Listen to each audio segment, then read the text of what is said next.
Friends, welcome to our channel. இன்றைக்கி ஈஸியாக ஹெல்த்தியாக ஒரு ஸ்நாக்ஸ் பண்ணலாம் வாங்க. கற்பூரவள்ளி இலையில் பஜ்ஜி பண்ணலாம். கற்பூரவள்ளி இலையை க்ளீன் பண்ணி வச்சுருக்கேன். நான் இன்றைக்கி ரெடிமேட் பஜ்ஜி மாவு தான் யூஸ் பண்ணியிருக்கேன். ஒரு பவுலில் பஜ்ஜி மாவை போட்டுக்கோங்க. தண்ணி ஊற்றி கலந்துக்கோங்க. இந்த கற்பூரவள்ளி இலையில் நிறைய மருத்துவ குணம் இருக்குது. குழந்தைங்களுக்கு கோல்டானால் இந்த சாறு எடுத்து கொடுப்பாங்க. சில குழந்தைங்க விரும்பி சாப்பிட மாட்டாங்க. நம்ம இந்த மாதிரி பஜ்ஜி பண்ணி கொடுத்தா கண்டிப்பாக விரும்பி சாப்பிடுவாங்க.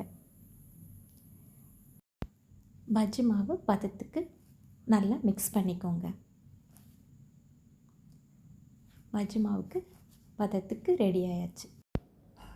ஸ்டவ் ஆன் பண்ணிவிட்டு கடாய் வச்சுருக்கேன். கடாயில் எண்ணெய் ஊற்றிக்கலாம்.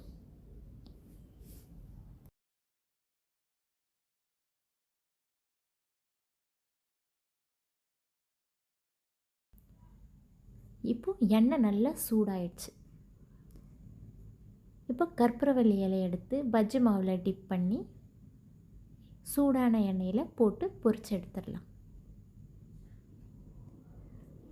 இந்த பஜ்ஜி கூட நம்ம பிளாக் டீ காம்பினேஷன் ரொம்ப அருமையாக இருக்கும்.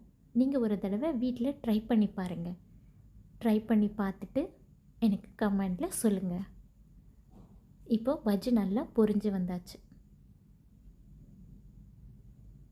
நல்ல மொறுன்னு பஜ்ஜி ரெடி ஆயாச்சு.